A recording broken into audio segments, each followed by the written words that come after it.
The carriage wheels clattered against the dusty San Diego streets as Margaret Whitmore pressed her face to the small window, watching the sparse buildings give way to rolling hills dotted with scrub brush.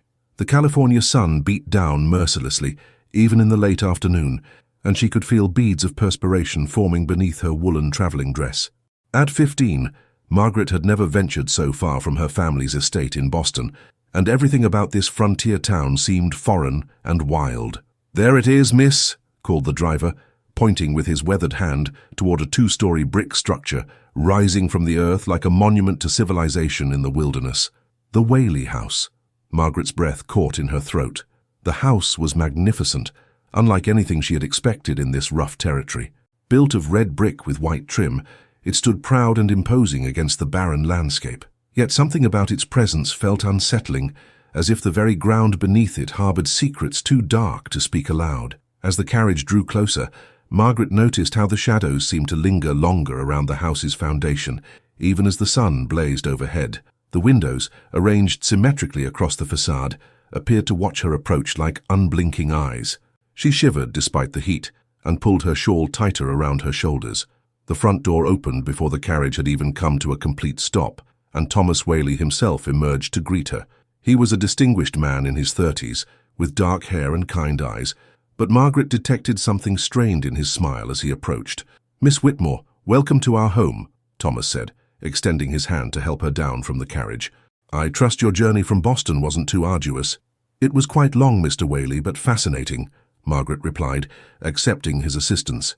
As her feet touched the ground, she felt an odd sensation, as if the earth itself trembled slightly beneath her boots. She glanced down, puzzled, but Thomas was already guiding her toward the house. "My wife Anna is eager to meet you," he continued, his voice carrying a forced cheerfulness.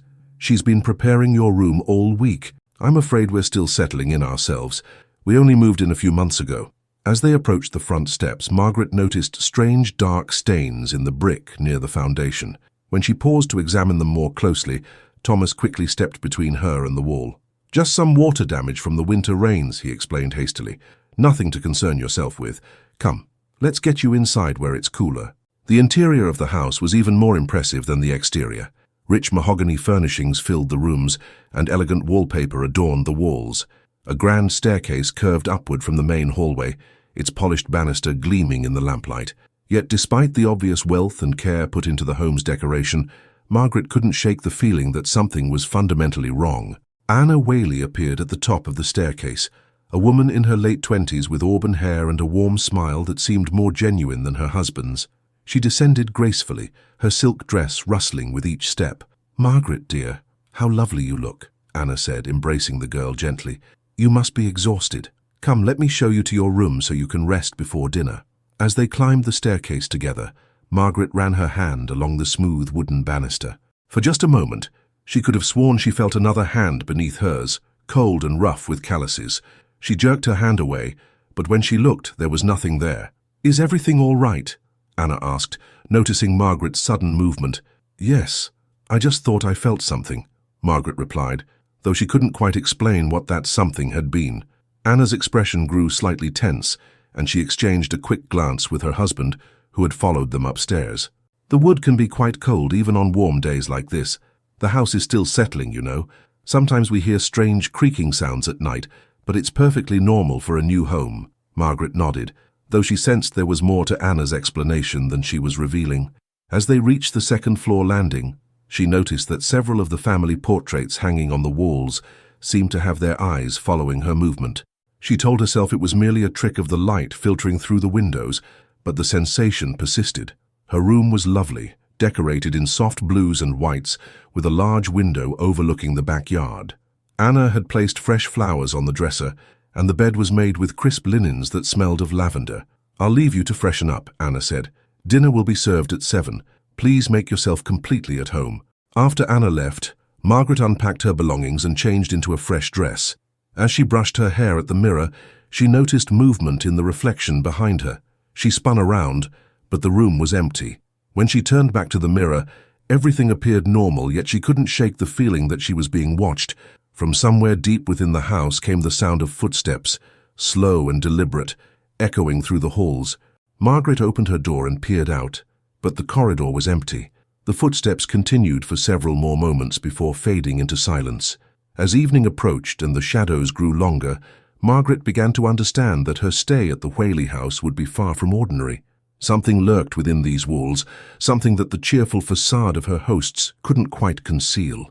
And as she prepared to join the family for dinner, she had the distinct impression that whatever presence inhabited this house had already taken notice of her arrival. Dinner at the Whaley House was an elegant affair, served in a dining room lit by crystal chandeliers and flickering candles.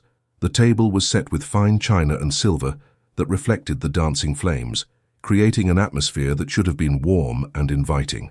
Yet Margaret found herself constantly glancing toward the darkened corners of the room, where shadows seemed to move independently of the light. Thomas carved the roast with practiced precision, while Anna served vegetables from delicate porcelain bowls. Their conversation was pleasant enough, focusing on Margaret's journey and news from Boston, but she noticed how both hosts occasionally paused mid-sentence, as if listening for something beyond the range of normal hearing. "Tell me, Mr. Whaley," Margaret said, cutting a piece of tender beef, "what drew you to build your home in this particular location? It seems quite isolated from the main part of town." Thomas's knife paused against his plate, and Anna's smile faltered almost imperceptibly. "Well, the land was available at a reasonable price," Thomas replied after a moment, "and we wanted space for our family to grow. San Diego is expanding rapidly, and we believed this area would develop in time. It must have been quite an undertaking, constructing such a fine home in the wilderness," Margaret continued, genuinely curious about the impressive structure around her. "Indeed it was," Anna interjected, her voice carrying a note of strain. "Thomas worked with the finest craftsmen from San Francisco. Every brick was specially ordered, every piece of wood carefully selected. We spared no expense to create something beautiful and lasting." A sudden crash echoed from somewhere upstairs, causing all three diners to freeze. The sound was unmistakably that of something heavy falling to the floor, followed by what sounded like footsteps pacing back and forth across the ceiling above them. Thomas quickly stood, his napkin falling to the floor. "I'll just check on that. Probably just a window shutter that came loose in the evening breeze." But there was no breeze. The night air hung still and heavy, without so much as a whisper of wind to stir the curtains. Margaret watched Thomas disappear up the staircase, his footsteps quick and purposeful. The pacing sounds above continued for several more moments before abruptly stopping. "These old houses can be so noisy," Anna said with forced lightness, though her knuckles were white where she gripped her fork. "The wood expands and contracts with the temperature changes." Margaret nodded politely, but she had grown up in a house far older than this one, and she knew the difference between settling wood and deliberate footsteps. When Thomas returned several minutes later, his face was pale and slightly damp with perspiration despite the cool evening air. "Just a loose board," he announced, settling back into his chair. "Nothing to worry about." The remainder of dinner passed quietly, though Margaret noticed neither of her hosts ate much. When Anna suggested they retire early, Margaret was grateful for the excuse to escape the oppressive atmosphere that seemed to have settled over the house like a suffocating blanket. In her room, Margaret prepared for bed by the light of a single oil lamp.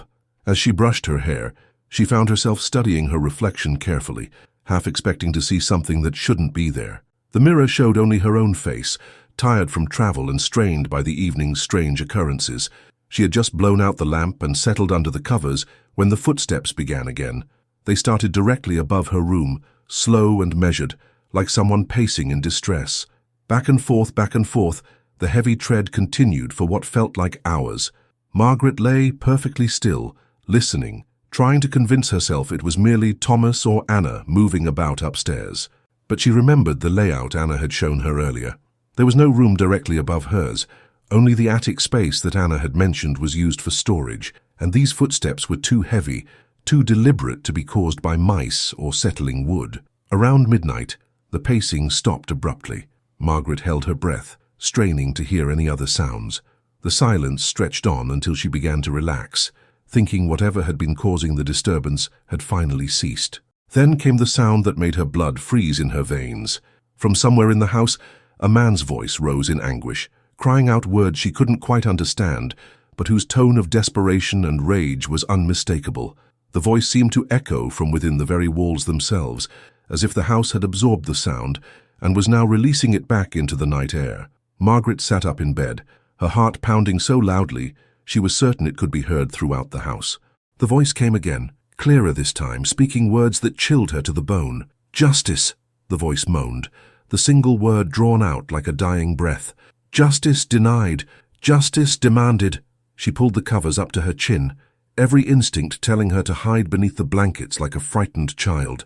But she was 15 years old, no longer a child, and her curiosity was stronger than her fear. Slowly she crept to the window and peered out into the moonlit yard. The garden below was bathed in silver light, the recently planted flowers and shrubs casting long shadows across the ground.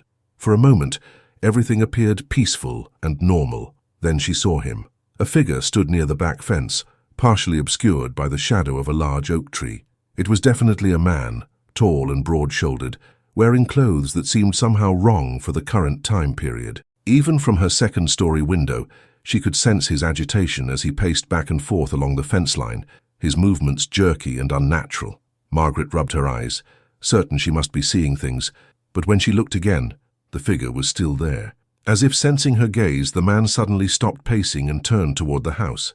Though she couldn't make out his features clearly in the moonlight, she had the terrifying impression that he was staring directly up at her window. A cold draft swept through her room despite the closed window, and the temperature dropped so suddenly that her breath became visible in small white puffs.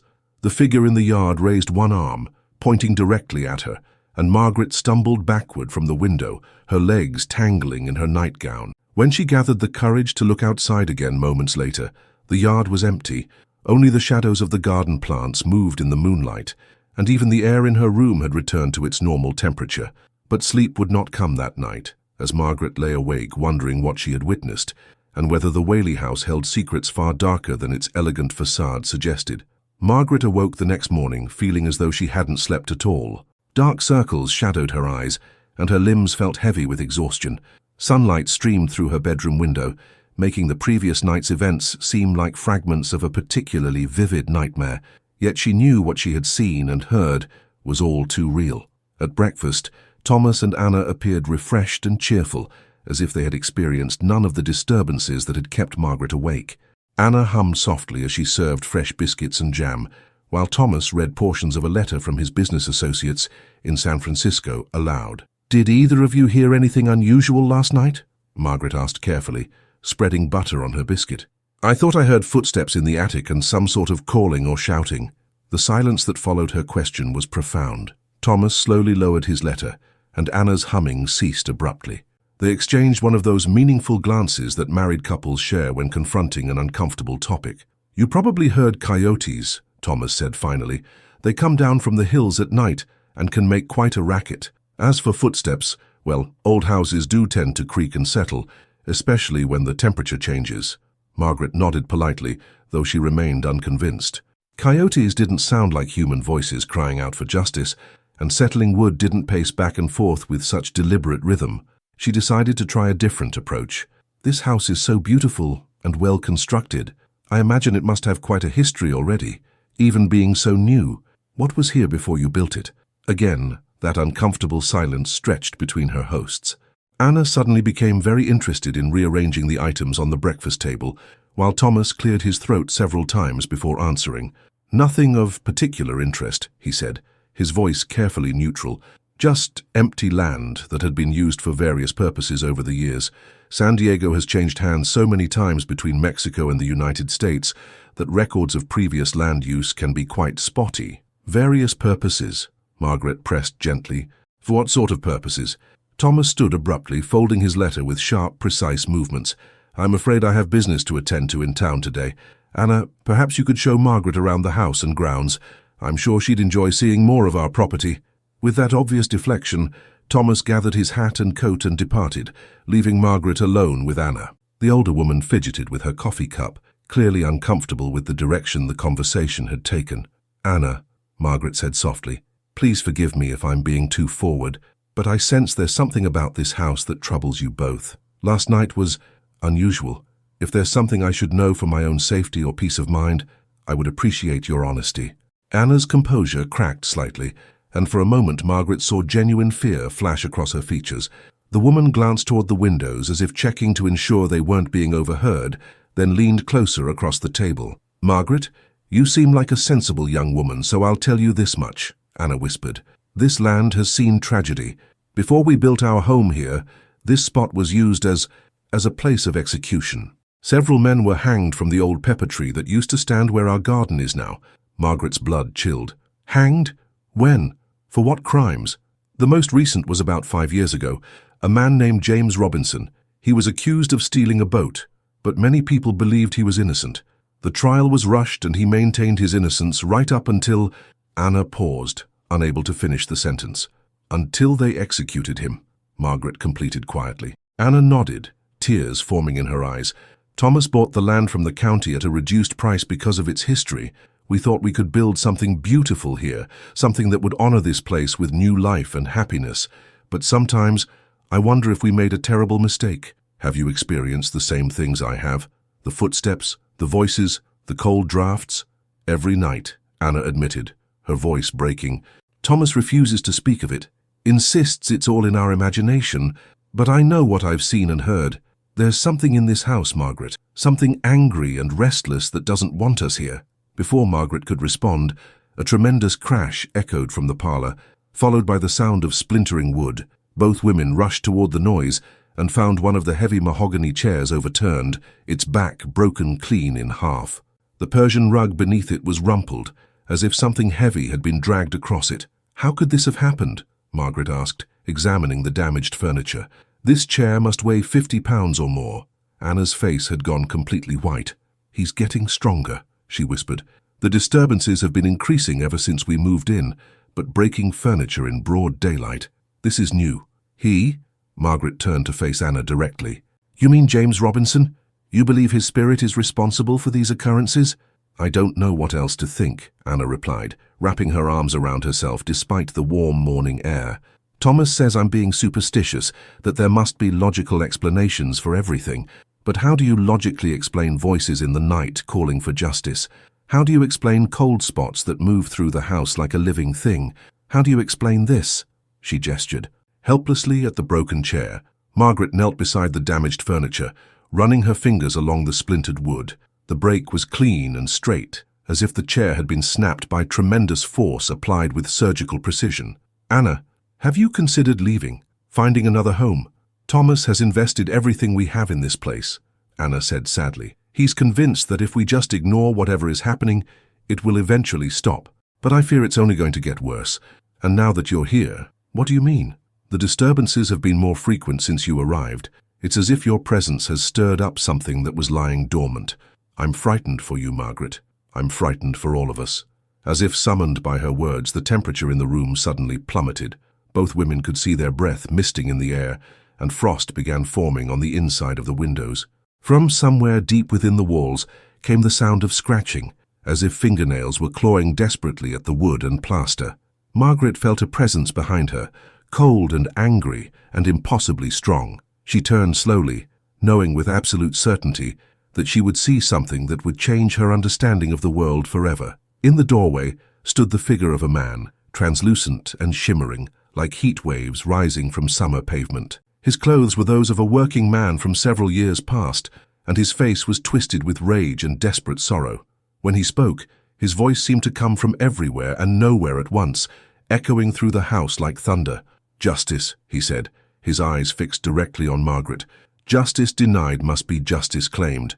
The guilty must pay for the innocent who suffered." Then he was gone, leaving only the lingering cold and the sound of Anna's terrified sobbing.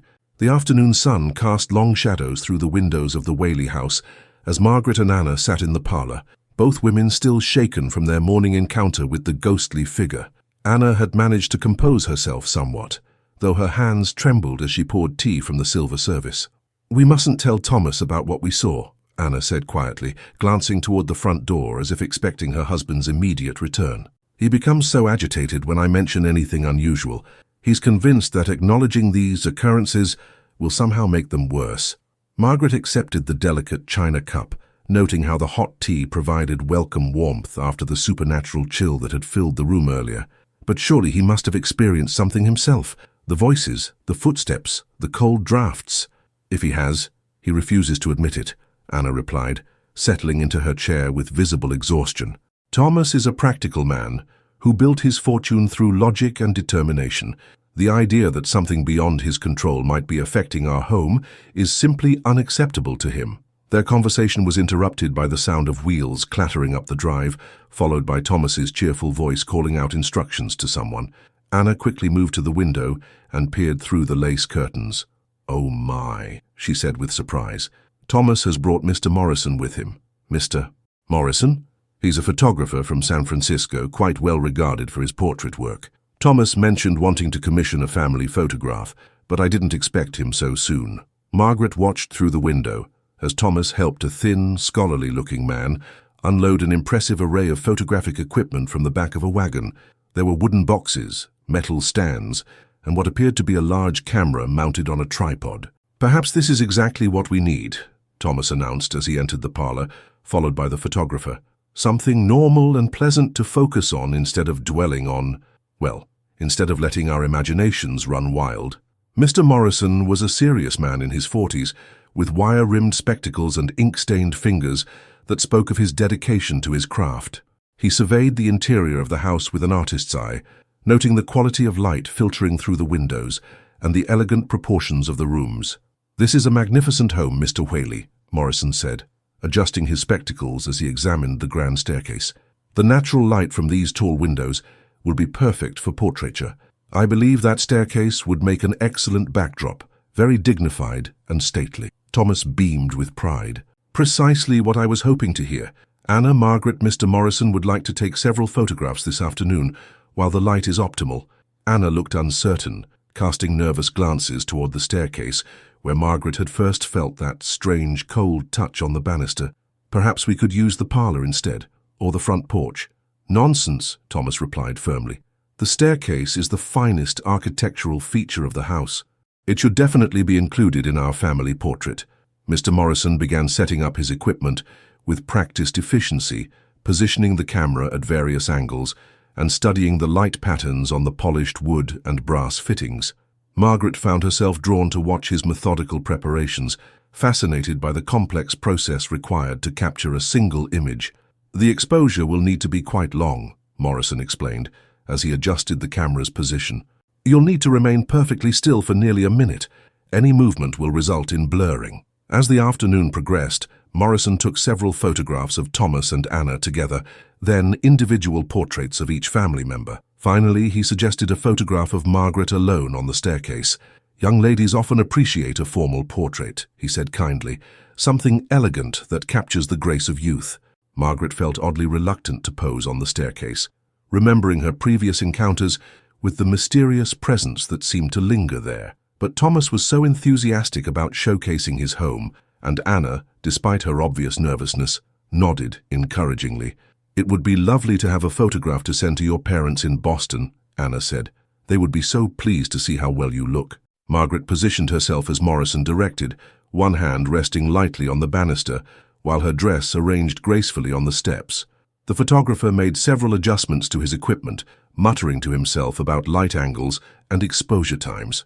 "Perfect," Morrison announced finally. "Now remember, you must remain absolutely still, look directly at the camera and try not to blink." As Morrison prepared to trigger the camera's mechanism, Margaret became aware of a familiar chill creeping through the air around the staircase.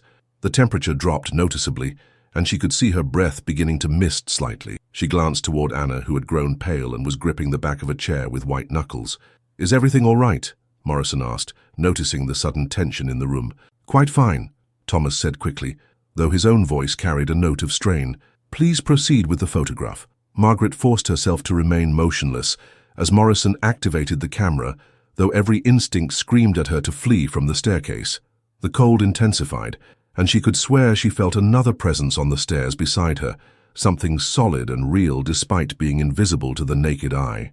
As the long exposure continued, Margaret became increasingly aware of pressure on the banister near her hand, as if someone else was gripping the polished wood just inches from her own fingers. The sensation was so strong that she nearly turned to look, but Morrison's strict instructions about remaining still kept her frozen in position. When the exposure was finally complete, Margaret practically leaped away from the staircase, her heart pounding with relief. The supernatural chill dissipated immediately, and the oppressive sense of an unseen presence faded back into the shadows. "Excellent," Morrison announced, carefully removing the photographic plate from his camera. "I should have these developed and ready for you within a few days. I believe you'll be quite pleased with the results." As the photographer packed his equipment and departed with Thomas to arrange for processing, Margaret and Anna were left alone in the parlor. Both women stared at the staircase, now bathed in innocent afternoon sunlight. "Did you feel it too?" Margaret asked quietly. Anna nodded grimly. "It was there the entire time you were posing, right beside you on those steps. I've never felt its presence so strongly during daylight hours. Do you think it might appear in the photograph?" "I pray not," Anna whispered. "But I fear we may discover that some presences are too strong to be ignored, even by the cold eye of a camera's lens." Neither woman could know that when Mr. Morrison developed that photograph in his San Francisco studio 3 days later, he would stare in bewilderment at an image that showed not just Margaret's graceful figure on the elegant staircase, but also the unmistakable outline of a man's hand gripping the banister beside hers, a hand that belonged to no one who had been present in that room. 3 days passed in relative calm at the Whaley House, though Margaret noticed that Anna remained constantly on edge, jumping at every creak of the floorboards and flinching whenever shadows moved unexpectedly. Thomas maintained his determined cheerfulness, but even he seemed to be making an effort to stay away from the house during daylight hours, finding excuses to conduct business in town that kept him occupied from dawn until dusk. Margaret spent her time exploring the immediate grounds around the house, though she was careful never to venture too close to the back fence, where she had seen the ghostly figure that first night. The garden was beautifully maintained, with carefully tended flower beds and young fruit trees that Thomas had planted with obvious pride. Yet even in the bright California sunshine, she couldn't shake the feeling that something dark lurked beneath the property's pleasant surface. On the morning of the 4th day, Thomas returned from town with unusual excitement, carrying a carefully wrapped package under his arm. His eyes were bright with anticipation as he called for Anna and Margaret to join him in the parlor. "The photographs have arrived," he announced, setting the package on the mahogany table with reverent care. "Mr. Morrison outdid himself. He says these are some of the finest portraits he's ever captured." Anna approached the table with obvious reluctance, her hands clasped tightly together. Margaret felt her own stomach tightening with inexplicable dread as Thomas carefully unwrapped the package to reveal several large photographic prints mounted on heavy cardboard. "Look at this craftsmanship," Thomas marveled, holding up the first photograph to catch the morning light. It showed him and Anna standing together in the parlor, their formal poses capturing the dignity and prosperity he had worked so hard to achieve. "The detail is remarkable. You can see every thread in Anna's dress, every grain in the wood paneling." He set that photograph aside and lifted the next one, which showed Anna alone beside the front window. The light had been captured beautifully, creating an almost ethereal quality around her figure. Anna managed a weak smile as she examined her own image, though Margaret noticed her hands were trembling. Thomas reached for the third photograph, the one that showed Margaret alone on the staircase. "And here's our lovely guest," he said, though his voice carried a note of distraction as he studied the image more closely. "Mr. Morrison certainly captured the elegance of the setting." His words trailed off abruptly, and the color drained from his face as he stared at the photograph. Anna immediately moved to look over his shoulder, and her sharp intake of breath filled the suddenly silent room. Margaret stepped closer, her heart pounding with a mixture of curiosity and terror. When she saw the photograph, the blood seemed to freeze in her veins. There she was, perfectly captured in the elegant pose Morrison had arranged, her young face serene, and her dress arranged gracefully on the polished steps. The staircase itself was rendered in exquisite detail, every curve of the banister and every shadow cast by the spindles clearly visible. But there, unmistakably present in the photograph, was something that shouldn't exist. A man's hand gripped the banister directly beside Margaret's own, the fingers clearly defined, and obviously belonging to someone much larger than herself. The hand appeared solid and real in the photograph, cast in the same light and shadows as everything else in the image, yet everyone present knew with absolute certainty that no one else had been on those stairs during the exposure. "This is impossible," Thomas whispered, his voice hoarse with shock. "There must be some mistake, some flaw in the developing process." But even as he spoke, they could all see that the mysterious hand was no photographic error. It appeared as real and substantial as Margaret's own hand, down to the smallest details of knuckles and fingernails. The positioning was natural and deliberate, as if someone had been standing directly beside her throughout the entire exposure. Anna began to sob quietly, pressing her handkerchief to her mouth as if to stifle any sound that might attract unwanted attention. "He was there," she whispered between tears. "I felt him there. But to see the proof of it, to know that he's real enough to be captured by a camera."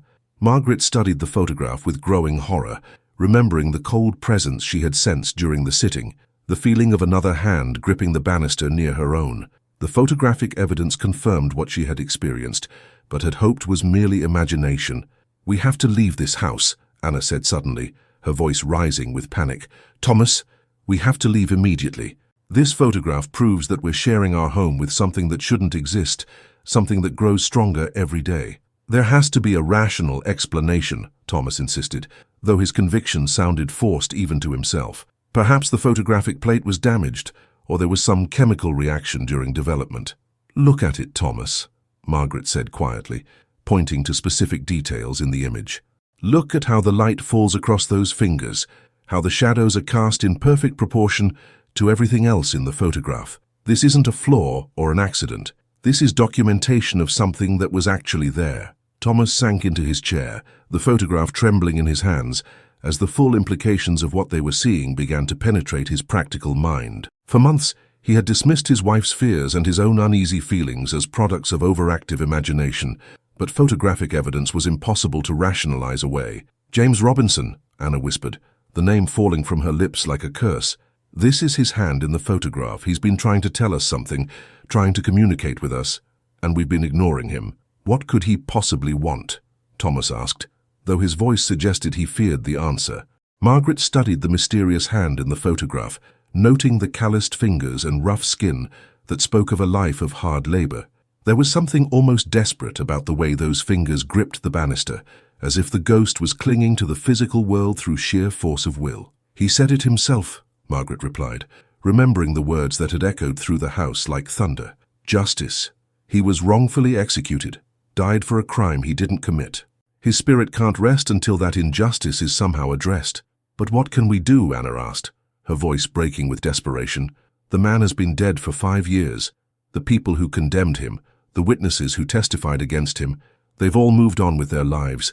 How can we possibly provide justice for someone who's already paid the ultimate price for someone else's crime?" As if summoned by their discussion, the temperature in the room began to drop. The familiar supernatural chill crept through the air, and frost started forming on the inside of the windows, despite the warm afternoon sunshine outside. From somewhere deep within the walls came the sound of that anguished voice, clearer and more forceful than ever before. "Truth," the voice moaned, seeming to speak directly to Margaret. "Truth must be revealed. The guilty must confess. Justice delayed is justice denied." The photograph in Thomas's hands grew so cold that he nearly dropped it, and they could all see their breath misting in the suddenly frigid air. But this time, instead of fear, Margaret felt a strange sense of purpose settling over her. The ghost wasn't just a random haunting, she realized. He had chosen to reveal himself to her for a reason, had made himself visible in the photograph as a deliberate act of communication. "He wants our help," she said with growing certainty. "James Robinson's spirit can't rest until the truth about his innocence is revealed and the real criminal is exposed. Somehow we've become his only hope for achieving the justice that was denied to him in life." That evening, as candles flickered in the parlor and shadows danced across the walls, Margaret sat with Anna, poring over every document Thomas could find related to the property's history. Thomas himself had retreated to his study, claiming he needed to review business correspondence, but Margaret suspected he was struggling to accept the supernatural reality that the photograph had forced upon them all. "Here," Anna said, spreading a yellowed newspaper clipping across the table. "This is from the San Diego Herald, dated September 1854. It's the only account I could find of James Robinson's trial." Margaret leaned closer to read the faded print by candlelight. The article was brief and matter-of-fact, written in the sparse style typical of frontier journalism. According to the report, James Robinson, a drifter and occasional dock worker, had been accused of stealing a fishing boat belonging to one Miguel Santos. The trial had lasted only 2 days, with Robinson maintaining his innocence throughout the proceedings. It says here that the primary witness against him was a man named William Carr, Margaret noted, running her finger along the lines of text. He claimed to have seen Robinson near the dock on the night the boat disappeared. But look at this. Anna pointed to another paragraph. Robinson had an alibi. He said he was at the boarding house where he lived, sick with fever. The landlady, a Mrs. Henderson, testified that she had tended to him all that night. Margaret frowned, studying the article more carefully. Then why was he convicted? If he had a credible alibi witness, the jury believed Carr's testimony over Mrs. Henderson's, Anna explained. Carr was a respected businessman in town, while Mrs. Henderson was considered unreliable because she occasionally took in questionable tenants. The social standing of witnesses carried more weight than the actual evidence. As they continued reading, Margaret began to piece together a troubling picture of frontier justice, where social prejudice and hasty judgments often took precedence over careful investigation. Robinson had been a poor man, with no family or influential friends to speak on his behalf, making him an easy scapegoat for a crime that may have been committed by someone with more to lose. Anna, do you know what happened to William Carr after the trial? Margaret asked. Is he still in San Diego? I believe Thomas mentioned him once, Anna replied thoughtfully. He's become quite wealthy over the years, owns several businesses in town. Thomas has had dealings with him, though he's never spoken highly of the man's character. A sudden chill swept through the room, and both women looked up to see the ghostly figure of James Robinson materializing near the fireplace.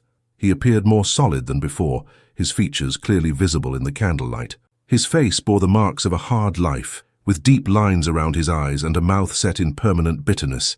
But it was his eyes that commanded attention, burning with an intensity that spoke of unfinished business and desperate hope. Carr, the spirit said, his voice echoing strangely in the confined space. William Carr knows the truth. He was there that night, but not as a witness. He was the thief he condemned me for being. Margaret felt her heart racing, but she forced herself to remain calm and focus on the ghost's words. You're saying William Carr stole the boat himself and then blamed you for the crime? The ghostly figure nodded slowly, his form flickering like a candle flame in a draft. Santos owed him money from a failed business deal. Carr took the boat as payment, then needed someone to blame when Santos reported it stolen. I was convenient, a stranger with no reputation to protect. But why didn't this come to light during the trial? Anna asked, her voice barely above a whisper. Robinson's expression grew even more bitter. Who would believe the word of a penniless drifter against a prosperous merchant? Carr had influence, connections, respectability. I had nothing but the truth, and that wasn't enough. Margaret studied the spirit's face, seeing the pain of injustice that had burned undiminished for 5 years beyond death. What evidence exists that could prove Carr's guilt now? After all this time, how can we possibly expose what really happened? The boat, Robinson said, his form growing more translucent as speaking seemed to drain his energy. Carr didn't sell it or destroy it. He kept it, uses it still. It bears Santos's mark, carved into the wood where only Santos would think to look. Carr painted over it, but the mark goes deep into the grain. Where would we find this boat now? Margaret pressed, sensing that the spirit was struggling to maintain his visible form. Carr's warehouse by the harbor, Robinson replied, his voice fading like an echo, hidden among legitimate cargo. He couldn't bring himself to destroy the evidence of his crime, perhaps from some lingering guilt or fear that the truth might someday surface. As the ghost faded back into nothingness, Margaret and Anna sat in stunned silence, processing what they had learned.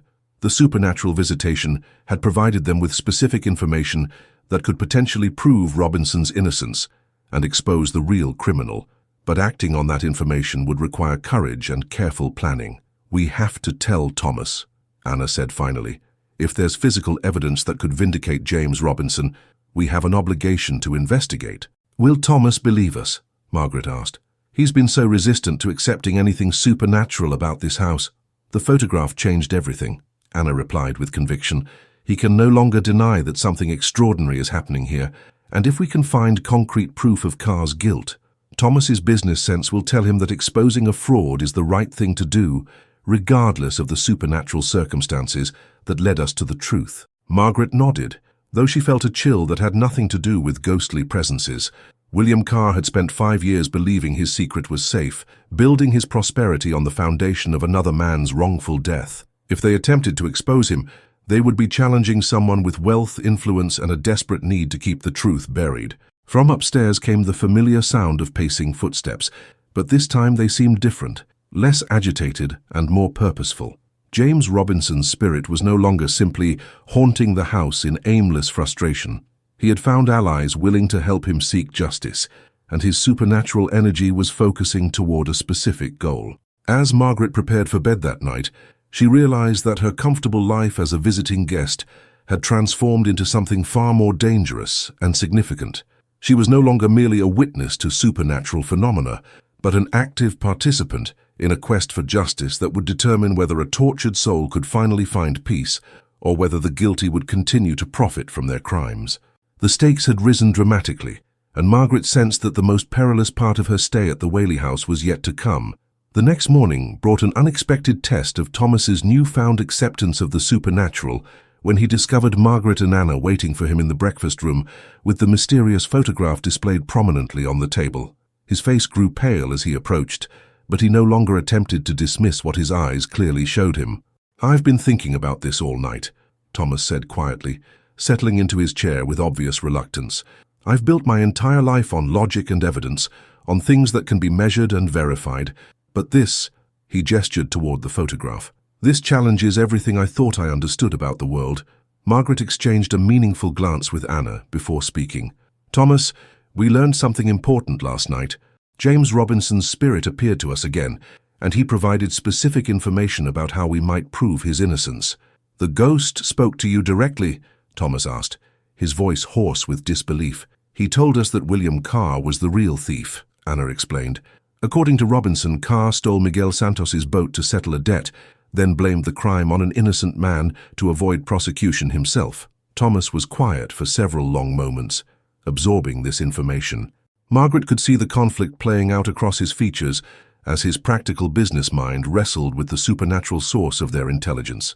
"Carr is a respected member of the business community," Thomas said finally. "He owns 3 warehouses and has contracts with shipping companies throughout California. Accusing him of theft and perjury based on the testimony of a ghost would be, well, it would be social and financial suicide." "But what if we could find proof?" Margaret pressed. "Robinson said the stolen boat still exists, hidden in Carr's warehouse with Santos's identifying mark still carved into the wood. If we could locate physical evidence, we wouldn't need to mention how we learned about it." Thomas stood and began pacing the length of the breakfast room, his hands clasped behind his back in the manner of a man working through a complex problem. "Even if such evidence exists, how would we gain access to Carr's warehouse? We can't simply walk in and demand to search his property based on a 5-year-old accusation." "Robinson's spirit is growing stronger," Anna said quietly. "The supernatural disturbances in this house are increasing every day. If we don't help him find justice soon, I fear what he might do. His anger and desperation are affecting everything around us." As if summoned by her words, the temperature in the room began to drop precipitously. Frost formed on the windows despite the warm morning sunshine, and their breath became visible in small white clouds. The familiar sound of pacing footsteps echoed from the floor above, but this time they were accompanied by a new sound, the creaking and groaning of wood under tremendous stress. "The house itself is responding to his emotions," Margaret observed, watching as hairline cracks appeared in the plaster walls. "If his spirit continues to grow more agitated, he could cause serious structural damage." Thomas looked around at his beautiful home with growing alarm. The investment he had been so desperate to protect was being threatened by the very presence they were discussing. From a purely practical standpoint, helping Robinson find peace was becoming a financial necessity. "There might be a way to investigate Carr's warehouse without arousing suspicion," Thomas said thoughtfully. "I have legitimate business dealings throughout the harbor district. If I were to visit Carr under the pretense of discussing a shipping contract, I might be able to observe enough to determine whether Robinson's claims have merit." "That could be dangerous," Anna warned. "If Carr suspects that his secret has been discovered, he might take desperate measures to protect himself." "Perhaps that's why I should be the one to go," Margaret suggested. "A young woman visiting from Boston would hardly seem threatening to someone like Carr. I could pose as someone interested in learning about San Diego's maritime commerce, a tourist eager to see how frontier businesses operate." Thomas shook his head firmly. "Absolutely not. I won't put you in danger based on information provided by a supernatural entity. If anyone is going to investigate Carr's warehouse, it should be me." Their debate was interrupted by a tremendous crash from the parlor, followed by the sound of splintering wood and shattering glass. All three rushed to investigate and found chaos within the elegant room. Furniture had been overturned, picture frames lay broken on the floor, and the large mirror above the fireplace was cracked from corner to corner.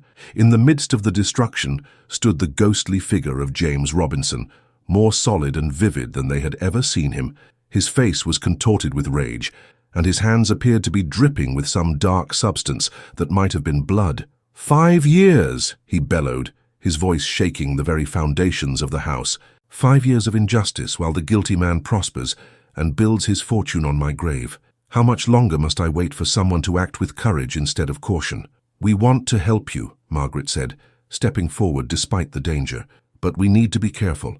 If we make accusations without proof, Carr will simply deny everything and will have no recourse. Then find the proof, Robinson snarled, his form crackling with supernatural energy that made the air itself seem to vibrate. Go to his warehouse tonight when it's empty.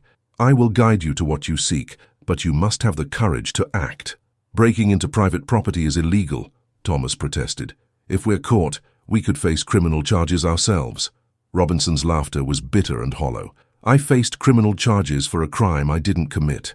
The difference is that you would be breaking the law to serve justice, while I was condemned for a crime committed by the man you're protecting with your excessive caution. The ghost's words struck home, and Thomas fell silent, clearly wrestling with the moral implications of the situation. Margaret looked around at the destroyed parlor, understanding that Robinson's supernatural fury would only continue to escalate until justice was served. I'll go tonight, she announced, her voice steady despite her fear.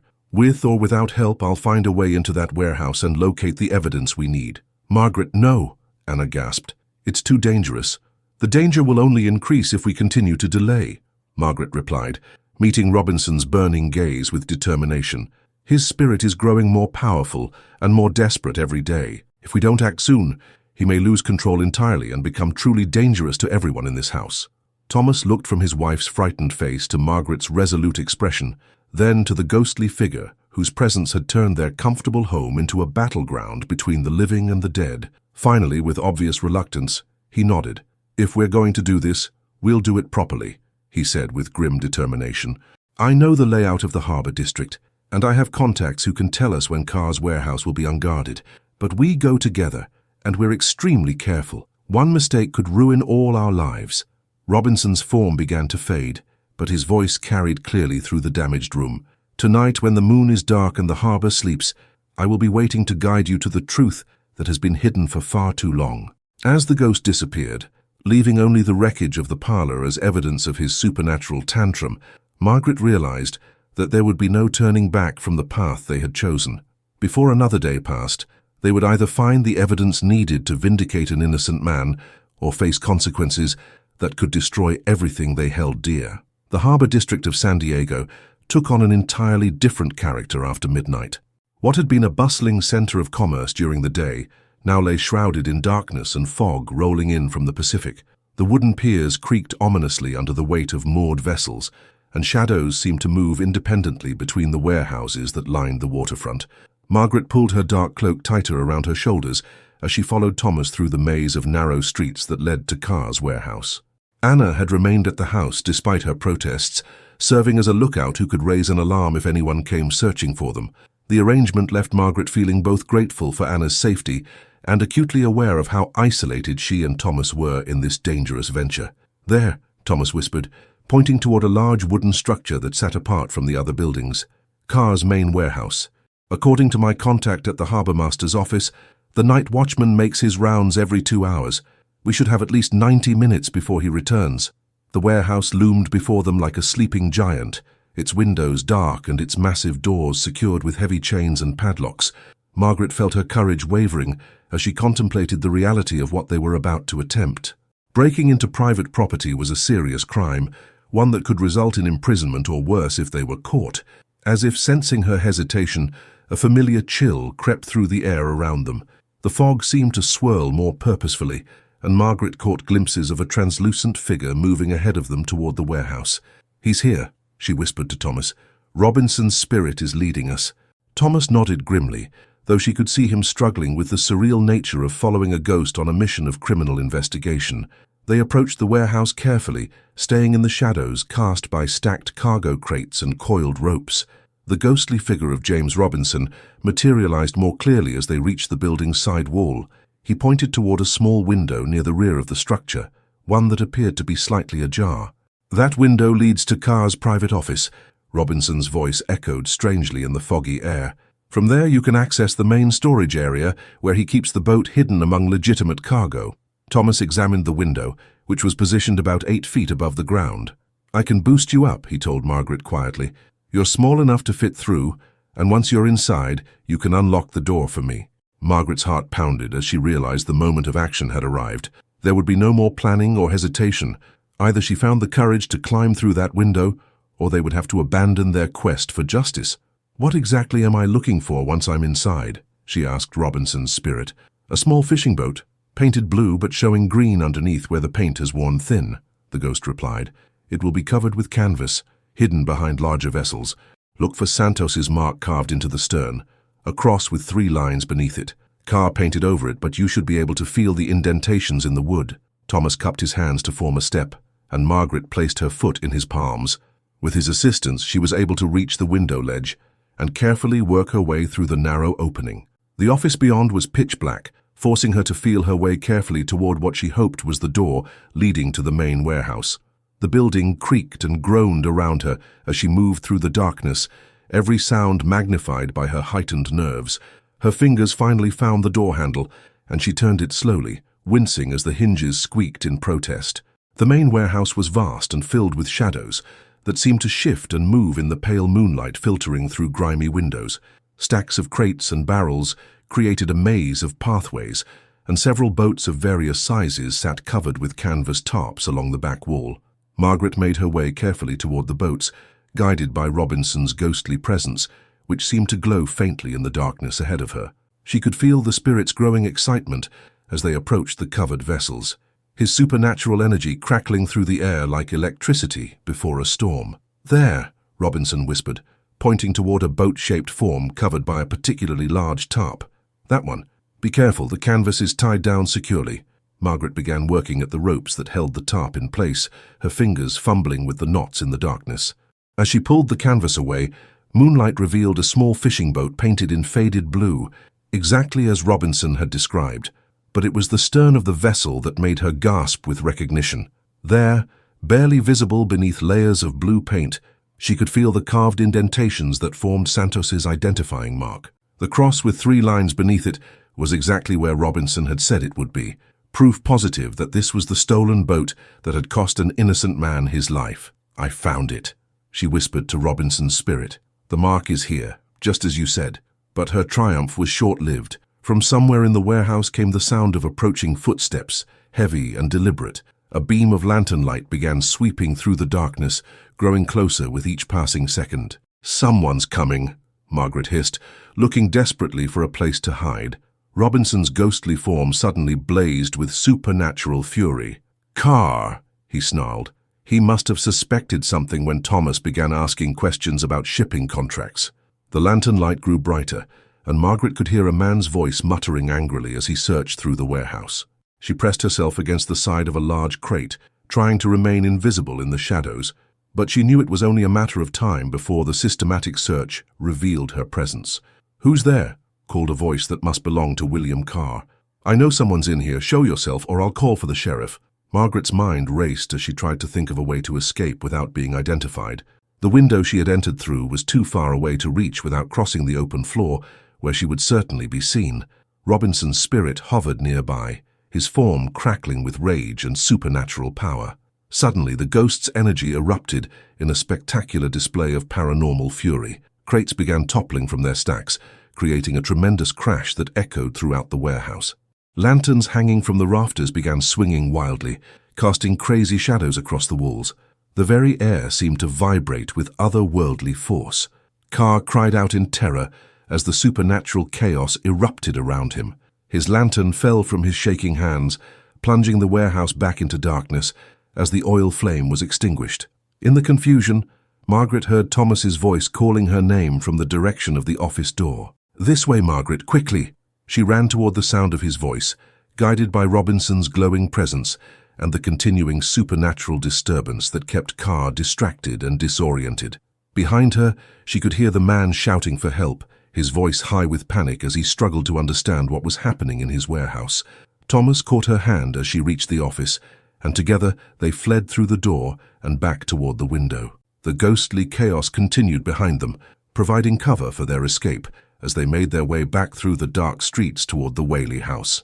Only when they were safely away from the harbour district did Margaret realize she was still clutching a small piece of blue paint that had flaked away when she touched Santos's carved mark. It wasn't much, but combined with Robinson's testimony and the location of the boat itself, it might be enough evidence to finally expose the truth about William Carr's crime.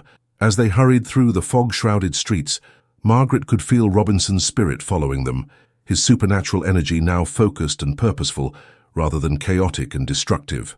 The first phase of their mission was complete, but she sensed that the most dangerous part was yet to come. Dawn broke grey and ominous over San Diego as Margaret and Thomas returned to the Whaley House, both exhausted from their midnight adventure and deeply troubled by its implications. Anna met them at the door, her face pale with worry and relief at their safe return. "Did you find what you were looking for?" she asked anxiously, ushering them into the parlour where she had kept a fire burning throughout the long night. Margaret held up the small flake of blue paint, barely larger than her thumbnail. "We found Santos's boat exactly where Robinson said it would be. This paint came from directly over the carved mark that proves the boat's true ownership." Thomas slumped into his chair, the weight of their situation settling heavily upon his shoulders.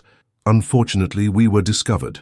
Carr knows someone was searching his warehouse, and it won't take him long to realize we were investigating the old Robinson case." "What does that mean for us?" Anna asked, though her expression suggested she already feared the answer. "It means Carr will be desperate," Margaret replied grimly. "He spent 5 years believing his secret was safe, building his reputation and fortune on the foundation of a lie. If he thinks we're preparing to expose him, he'll do whatever it takes to protect himself." As if summoned by their discussion of danger, the ghostly figure of James Robinson materialized in the corner of the room. His appearance was more solid and vivid than ever before, and his face bore an expression of grim satisfaction mixed with burning anticipation. "The truth is within reach," Robinson said, his voice carrying clearly through the morning air. "Carr's fear will make him careless, force him to make mistakes that will further prove his guilt." "What do you mean?" Thomas asked, though he still seemed uncomfortable addressing the spirit directly. "Guilty men don't simply wait for justice to find them," Robinson explained. "They act to protect themselves, often in ways that reveal more than they intended. Carr will come here, trying to determine what you know and how much evidence you've gathered. When he does, we'll be ready for him." Margaret felt a chill that had nothing to do with supernatural presence. "You think he'll actually come to the house? That seems incredibly bold, even for a desperate man." "He has no choice," Robinson replied. "If word of his crime becomes public, he'll lose everything he's built over the past 5 years. His businesses, his reputation, his standing in the community, all of it depends on the continued belief that James Robinson was guilty of the theft that William Carr committed himself." Their conversation was interrupted by the sound of horse hooves and carriage wheels approaching rapidly up the drive. Thomas moved to the window and peered through the curtains, his face growing tense with recognition. "It's Carr," he announced quietly. "He's here, and he's brought 2 other men with him." Margaret joined Thomas at the window and saw a well-dressed man in his 40s stepping down from an expensive carriage. William Carr was smaller than she had expected, with thinning hair and soft features that spoke of comfortable living, but his eyes burned with an intensity that suggested a man capable of desperate actions when cornered. The 2 men who accompanied him were clearly hired muscle-large and rough-looking individuals whose presence suggested Carr wasn't planning a purely social visit. They positioned themselves on either side of the front door as Carr approached with quick, agitated steps. "He's not here to talk," Anna observed with growing alarm. "Those men look like they're prepared for violence." Robinson's spirit blazed with supernatural fury at the sight of his enemy approaching the house. 5 years I've waited for this confrontation," he snarled. "Carr will not leave this property until he confesses his crimes and clears my name." A heavy knock echoed through the house, followed by Carr's voice calling out with false cheerfulness. "Thomas, I need to speak with you about some business matters. It's quite urgent." Thomas looked to Margaret and Anna, his face pale but determined. "We knew this moment would come. The question is whether we're prepared to face it." Margaret felt Robinson's ghostly presence moving closer to her, and she sensed the spirit's desperate hope that justice might finally be within reach. "We have the evidence," she said, with more confidence than she felt. "The boat, the paint sample, Robinson's testimony about what really happened that night. If we present it properly, Carr will have no choice but to admit his guilt." "And if he refuses?" Anna asked. "If he denies everything and uses those men to intimidate us into silence?" "Then he'll discover that some forces are beyond intimidation," Robinson replied, his form crackling with supernatural energy that made the air itself seem to vibrate. The knocking came again, more insistent this time. "Thomas, I know you're in there. We need to discuss what happened at my warehouse last night. I think there's been a serious misunderstanding that we should clear up privately." Thomas straightened his shoulders and moved toward the front door. "There's no point in delaying the inevitable. Whatever happens, we face it together." As he reached for the door handle, Margaret felt the temperature in the house begin to drop dramatically. Robinson's spirit was preparing for the confrontation he had waited 5 years to have, and the supernatural energy building around them suggested that this meeting would be unlike anything any of them had experienced. "Remember," Robinson whispered, his voice echoing from everywhere and nowhere at once, "the guilty always reveal themselves when pressed hard enough. Carr's desperation will be his downfall." Thomas opened the door to reveal William Carr standing on the threshold, his face a mask of forced civility that barely concealed the fear and rage burning in his eyes. Behind him, his 2 companions loomed menacingly, their hands resting meaningfully on weapons concealed beneath their coats. "Thomas," Carr said with strained politeness, "I believe we have some very important matters to discuss. May I come in? I promise this won't take long." Margaret could see the perspiration beading on Carr's forehead, despite the cool morning air, and she realized that Robinson had been right. The guilty man's fear was already making him careless, his facade of confidence cracking under the pressure of maintaining a lie that had grown too large to sustain. As Carr stepped across the threshold into the Whaley House, the supernatural chill intensified dramatically. The confrontation between the living and the dead, between guilt and justice, between truth and lies was about to begin in earnest, and Margaret sensed that before this morning was over, one way or another, James Robinson's long wait for justice would finally come to an end. William Carr stepped into the Whaley House parlor with the calculated confidence of a man accustomed to controlling situations through wealth and intimidation. His 2 companions remained by the door, their imposing presence serving as a silent threat against any attempt to flee or call for help. But as Carr's eyes adjusted to the interior lighting, his composure began to crack. The room was noticeably colder than the morning air outside, and wisps of visible breath escaped from everyone present, despite the crackling fire in the hearth. Shadows seemed to move independently of their sources, and an oppressive atmosphere hung over the space like a storm cloud ready to burst. "Thomas," Carr began, his voice carrying forced joviality, "I understand there was some sort of disturbance at my warehouse last night, a break-in of sorts. I'm hoping you might have some information that could help me understand what happened." Thomas remained standing, his posture rigid with tension. "I'm afraid I don't know anything about problems at your warehouse, William. Why would you think I might be involved?" Carr's smile became strained around the edges. "Well, you were asking questions about shipping contracts yesterday, showing unusual interest in my storage facilities, and then coincidentally someone breaks into that very warehouse the same night. You can understand why I might find that suspicious."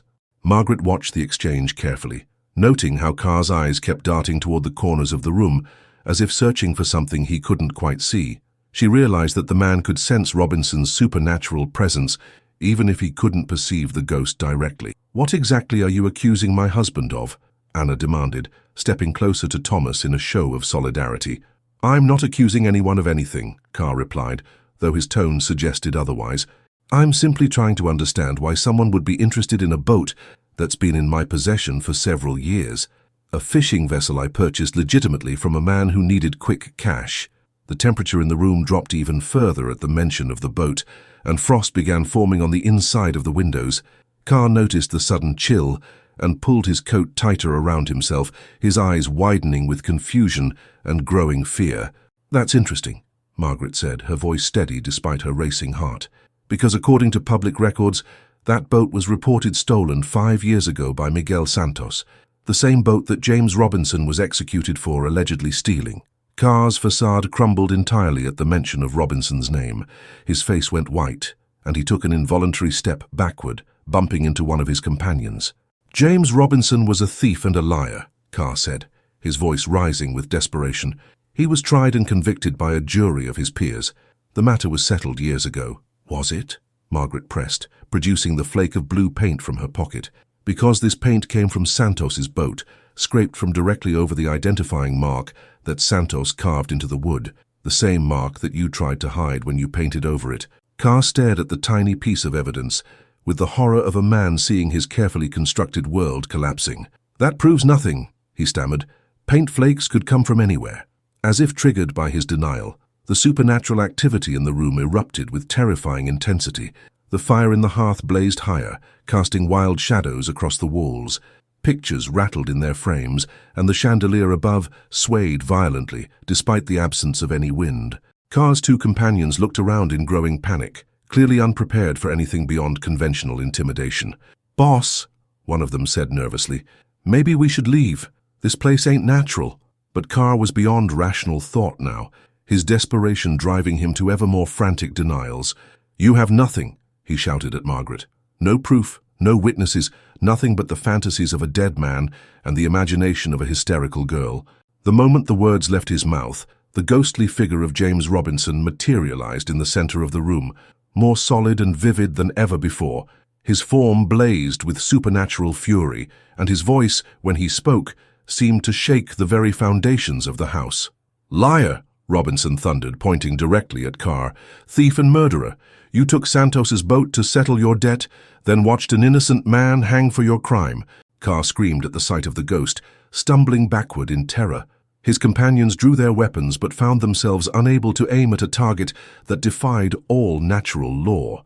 The supernatural cold intensified to the point where ice began forming on every surface in the room. "You're dead," Carr gasped, his voice barely audible above the paranormal chaos erupting around them. "You're supposed to be dead." "Death couldn't silence the truth," Robinson replied, his ghostly form advancing on the terrified man. 5 years I've waited for this moment.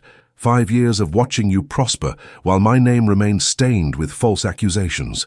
Margaret stepped forward, realizing that this was the moment when Robinson's quest for justice could finally be fulfilled. "William Carr," she said in a clear, strong voice, "confess your crime. Admit that you stole Santos's boat and allowed James Robinson to be executed for your theft." Carr looked around wildly, seeking escape from the supernatural forces closing in around him. His companions had backed toward the door, their weapons useless against an enemy they couldn't understand or fight. The temperature continued to drop, and the very air seemed to crackle with otherworldly energy. "I didn't mean for him to die," Carr finally sobbed, his composure completely shattered. "I just needed the boat to cover my debt to Santos. I thought they would just fine Robinson, maybe give him a few days in jail. I never expected them to hang him." The supernatural chaos in the room intensified at this partial confession, as if Robinson's spirit was demanding complete truth rather than half measures. "But you said nothing when they condemned him," Margaret pressed.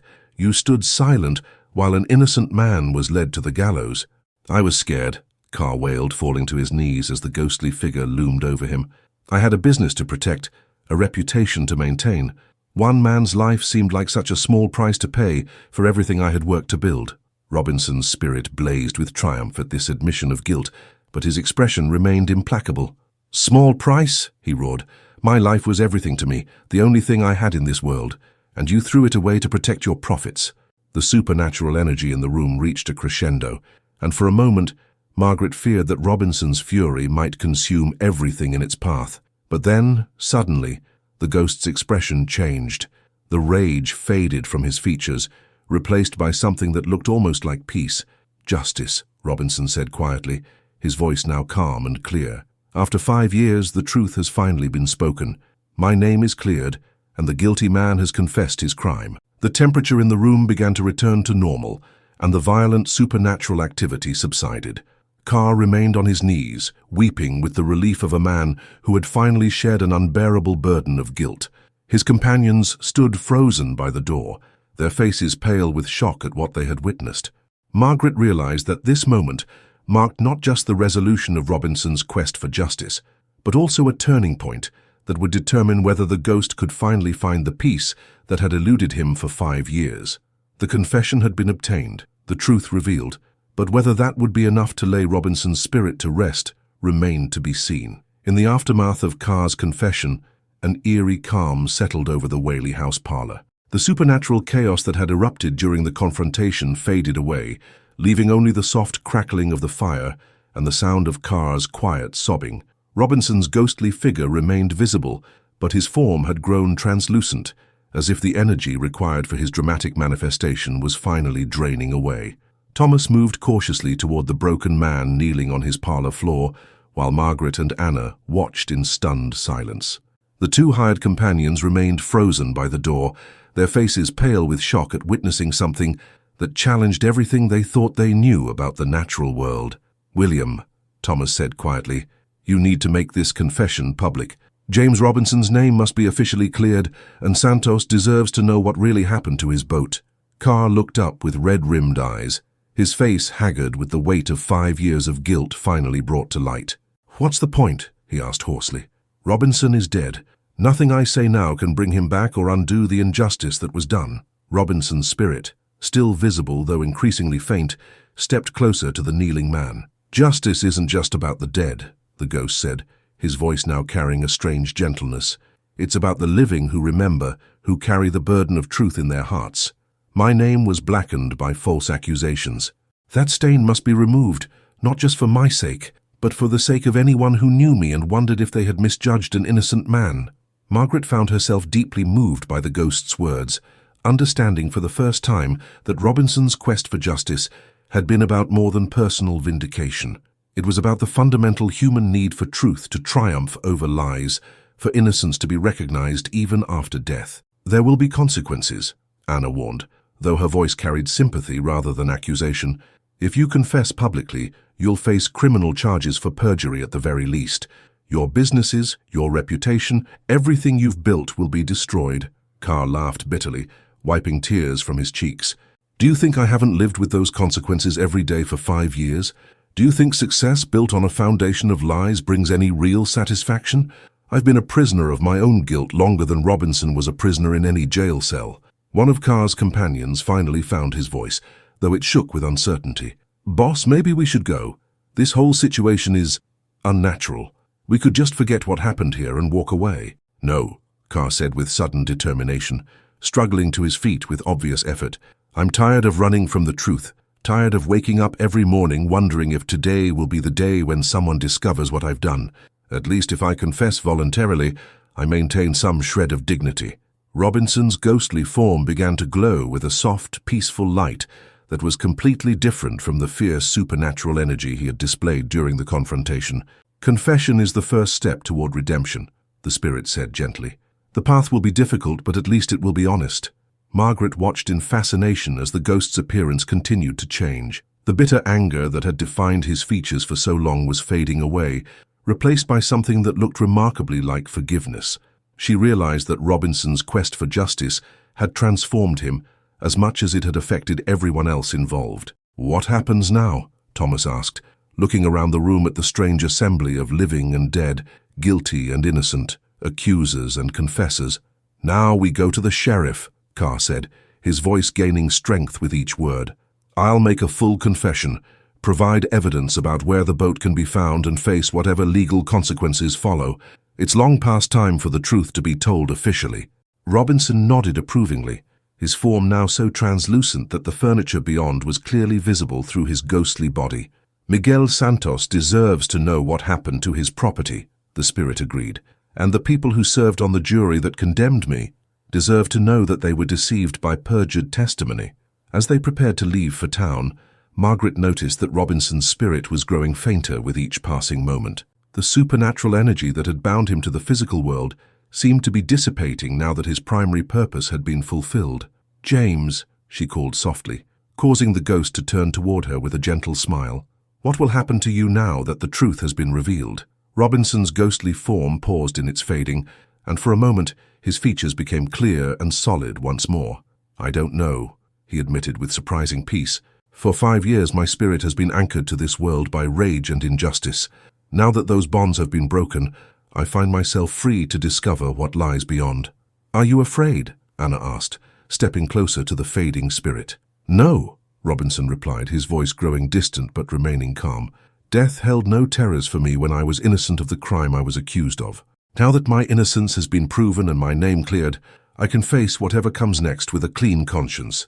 The ghost's form continued to fade as they made their way toward the front door, Carr walking between Thomas and Margaret, while his two companions followed in bewildered silence. By the time they reached the threshold, Robinson's spirit was barely visible, little more than a shimmer in the morning air. "Thank you," the ghost whispered, his voice now so faint it was barely audible. "All of you. You gave me something I had lost hope of ever finding again. You gave me justice." As they stepped out into the bright California sunshine, Margaret turned back for one last look at the ghostly figure. Robinson stood in the doorway of the Whaley House, his form now completely translucent, but his expression peaceful and grateful. He raised one hand in a gesture of farewell, and then, like morning mist touched by sunlight, he simply faded away. The haunting was over. James Robinson's spirit had found the justice it sought and could finally rest in peace. But Margaret knew that the consequences of this supernatural encounter would echo through the lives of everyone involved for years to come. The truth had been revealed, but as with all truths that challenge comfortable lies, it would demand a price from both the guilty and the innocent who had chosen to serve justice rather than convenience. 3 weeks had passed since William Carr's public confession had sent shockwaves through San Diego's business community. The scandal had dominated the local newspapers, with detailed accounts of the wrongful execution that had haunted the frontier town for 5 years. Miguel Santos had been reunited with his stolen boat, and James Robinson's name had been officially cleared of all charges, his execution now recognized as a tragic miscarriage of justice. Margaret stood on the front porch of the Whaley House, watching the sunset paint the California sky in brilliant shades of orange and gold. The oppressive atmosphere that had once pervaded the property had completely disappeared, replaced by a sense of peace and contentment that made the house feel like a true home for the first time since its construction. Thomas emerged from the parlor, carrying 2 cups of tea and wearing the relaxed expression of a man no longer burdened by supernatural mysteries. The damaged furniture had been repaired or replaced, and the cracks in the walls had been plastered over, leaving no physical evidence of the ghostly disturbances that had once plagued their household. "Any regrets about our midnight adventure?" Thomas asked, settling into a wicker chair beside Margaret and offering her one of the steaming cups. Margaret accepted the tea gratefully, considering his question carefully before responding. "No regrets about helping James Robinson find justice," she said finally, "but I do feel sorry for how everything turned out for Mr. Carr." The aftermath of Carr's confession had been swift and devastating. His business empire had collapsed within days as partners and customers fled from association with a man who had allowed an innocent person to be executed. He faced criminal charges for perjury and theft, and his social standing in the community had been utterly destroyed. Yet Margaret had heard that he seemed almost relieved to finally be free of the guilt that had tormented him for so long. "Carr made his choices 5 years ago," Thomas replied thoughtfully. "We simply ensured that the consequences of those choices finally caught up with him. Sometimes justice requires courage from people who would prefer to remain uninvolved." Anna appeared in the doorway, her face glowing with the happiness of a woman who could finally sleep peacefully in her own home. The constant tension and fear that had marked her features for months had vanished, replaced by the serene contentment she had hoped to find when they first built their house. "The last of Margaret's belongings are packed," Anna announced, "though I still wish you would reconsider staying longer. Boston seems so far away and you've become like family to us." Margaret smiled warmly at her hostess, though she felt a pang of sadness at the thought of leaving. Her extended visit to California had transformed from a simple social call into an adventure that had changed her understanding of justice, courage, and the thin boundary between the world of the living and the realm of the dead. "My parents will be wondering what's become of me," Margaret replied. "Besides, I think the Whaley House deserves some time to simply be a home rather than the center of supernatural investigations." As evening fell and the first stars appeared in the darkening sky, the 3 friends sat together on the porch, sharing stories and reflecting on the extraordinary events that had brought them together. The night air was warm and still, filled with the scent of Anna's flower garden and the distant sound of the ocean waves. "Do you think we'll ever see him again?" Anna asked quietly, her eyes gazing toward the spot where they had last glimpsed Robinson's fading spirit. "James, I mean. Do you think his ghost might return?" Margaret considered the question, remembering the profound peace that had settled over Robinson's features as he finally faded from view. "I don't think so," she said with certainty. He found what he was looking for. Justice, truth, vindication. There's nothing left to bind his spirit to this world. Thomas nodded in agreement. The house feels completely different now. Peaceful in a way it never was before, even when we first moved in. It's as if the very foundations have been cleansed of whatever darkness was embedded there. Indeed, the Whaley House had been transformed by the resolution of Robinson's supernatural quest. The mysterious cold spots had disappeared, the unexplained sounds and movements had ceased, and the oppressive atmosphere that had once made every room feel haunted had given way to warmth and tranquility.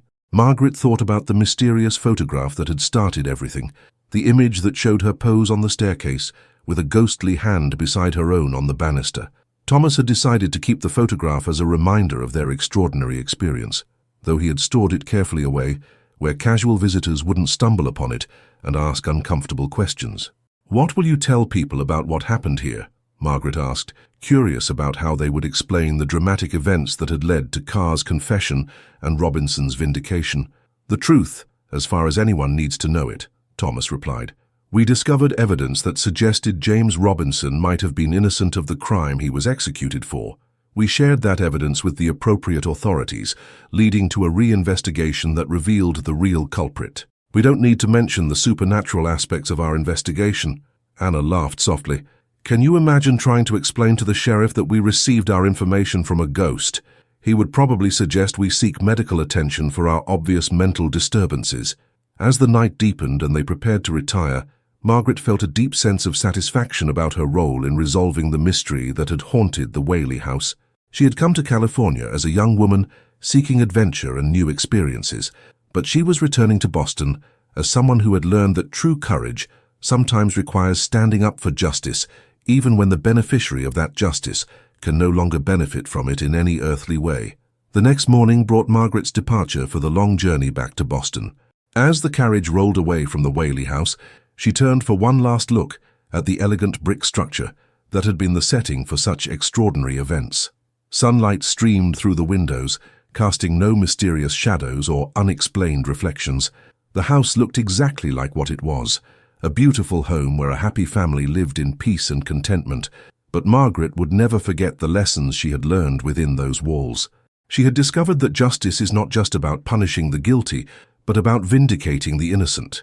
She had learned that courage is not the absence of fear, but the willingness to do what is right despite that fear.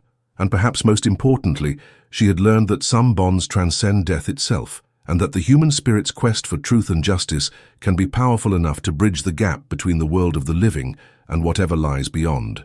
As her carriage disappeared down the dusty road toward San Diego, the Whaley House stood serene and undisturbed in the California sunshine, its supernatural secrets finally laid to rest.